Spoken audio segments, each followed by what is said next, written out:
ከበርበሬና ሌሎች ሰብሎች በዘለለ ከቡና ልማት ጋር ለዘመናት ሳይተዋወቅ ቆየው የሃላባ ዞን ከዛሬ 2 ዓመት ጀምሮ ዋነኛ የቡና ልማት ቦታ እየሆነ ነው።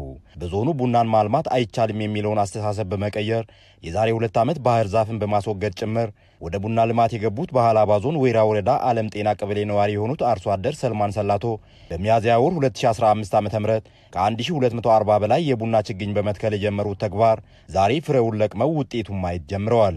እኛ ብልጽግና ከየት ይመጣል ብለን ከላይ የሚመጣ መስሎን ጠብቀን ነበር። ከአፈር ውስጥ የሚወጣ መሆኑን ተረተን ብልጽግናን ለማረጋገጥ እየሰራን መሆኑን እና ብልጽግና ራሱ በቤት ያለ መሆኑን እያስረዳን ነው ነገሩ።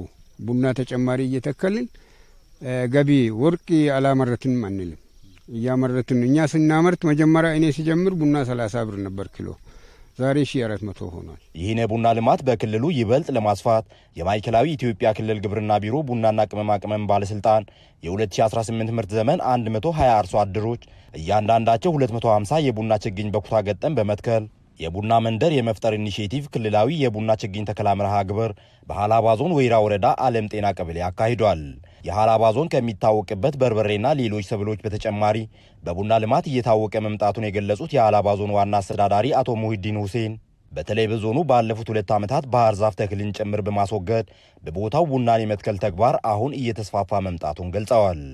አይቻል የሚባሉ ነገሮች ይቻላሉ የሚል ፓርቲያችን የሚያስቀምጠው አቅጣጫ ስለሆነ አይቻል የሚባሉ ነገሮች ሁሉ ተሰርቶ በዚህ መንገድ ቡና ከተጀመረ ጊዜ ጀምሮ በብዛት እንደውም መጀመሪያ ከሚሰሩ አካባቢዎች በላይ ቡናን የመያዝ የማፍራት አቅም እንዳለው አይተናል። እንደሚታዩት ከጀርባችን አካባቢ ያለው የዛሬ 2 ዓመት አካባቢ ባህር ዛፍ ነበርና የክልሉም ኢኒሼቲቭ ነው ባህር ዛፍን ነቅሎ ወደ ቡናና ወደ ሌሎች ምርት በሚሰጡ ሰብሎች መቀየር።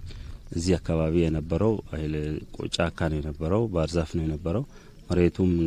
መሬቱም ተቀይሯል፣ አካባቢም ተቀይሯል። ቡናው ሲተከል ቡና ለሀገር የሚያበረክተውን አስተዋጽኦ መነሻ በማድረግ በማዕከላዊ ኢትዮጵያ ክልል ቡናን የማስፋት ተግባር ተጠናክሮ እየተሰራ ይገኛል ያሉት የክልሉ ቡናና ቅመማ ቅመም ባለስልጣን ዋና ዳይሬክተር አቶ ተውፊቅ ጀዋር በክልሉ በ2016 የምርት ዘመን የቡና ሽፋን 154,000 ሄክታር ከነበረበት አሁን ወደ 169,000 ሄክታር ማድረስ መቻሉን ገልጸዋል። ቡና እያንዳንዱ አርሶ አደር 250 ችግኝ እንዲተክልና በመደዳ ደግሞ በኩታ ገጠም 120 አርሶ አደሮች አንድ ላይ እንዲተክሉ ኢኒሼቲቭ ተቀርጾ 2ኛ ዓመታችንን ይዘናል። በመጀመሪያው ዓመት 10,000 በሚቀጥለው ዓመት ደግሞ 10,000 በሁለቱም ዓመት 10,000 ያህል ተተክሏል።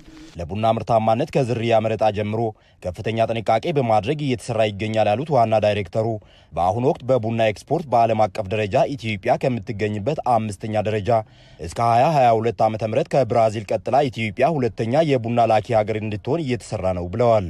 አምና በሀገር ደረጃ በጣም ከፍተኛ የሆነ የቡና ኤክስፖርት ተደርጓል። በእኛም 2478 ቶን ቡና ልከናል። አሁን በዚህ ዓመት 3000 ቶን አቅደን እየሰራን ያለ ነው።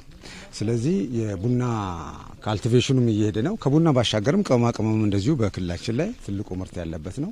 እሱም እንደዚሁ ኤክስፖርት እየተደረገ ነው። የማዕከላዊ ኢትዮጵያ ክልል በሁሉም የግብርና ዘርፎች ሰፊ አቅም እንዳለው የገለጹት በምክትል ርዕሰ መስተዳድር ማዕረግ የገጠር ክላስተር አስተባባሪና የማዕከላዊ ኢትዮጵያ ክልል ግብርና ቢሮ ኃላፊ አቶ ኡስማን ሱሩር በቡና ልማት ባለፉት 2 ዓመታት የታየውን ተስፋ ሰጪ ተግባር አሁን በበልግ የቡና ተከላ በኩታ ገጠም የማጠናከር ስራ መጀመሩን ተናግረዋል። በልግ ወቅት የቡና ተከላ ለአንድ ቤት በአንድ መንደር 120 ተጠቃሚዎችን ወይ የቡና ክላስተር ላይ ያሉ አርሶ አደሮችን ለእያንዳንዳቸው 250 እግር ቡና የመትከል ስራ ነው። እንግዲህ ከኔ ጀርባ እዚህ የምታዩት ቡና የዛሬ 2 ዓመት ይሄ ምድረ በዳ የነበረ ቡና ስንተክል እንደውም አንዳንዶች እነኚህ ሰዎች የቁም ቅዠት ጀመሩ ወይ ብለውን ነበር። እንግዲህ ብልጽግና ሁሌም የማይቻል የሚመስለውን ማስቻል ነው። የለማ ሐሳብ ደረቅ መሬትን ያለማል፣ የማይቻለን ያስችላል የምንለው በምክንያት ነው። የሃላባ ዞን ከዚህ ቀደም ከሚታወቅበት በርበሬ ቀጥሎ በፍራፍሬ ልማትም የታወቀ ዞን መሆኑን የገለጹት አቶ ኡስማን ሱሩር አሁንም በለውጡ እሳቤ ቡና ሌላኛው ዞኑ መለያ የሆነ መምጣቱን ተናግረዋል። ሰው በዝናብ የሚተከል አይመስለውም። እኛ ድህነትን ነው ቻሌንጅ እያደረግን ነው።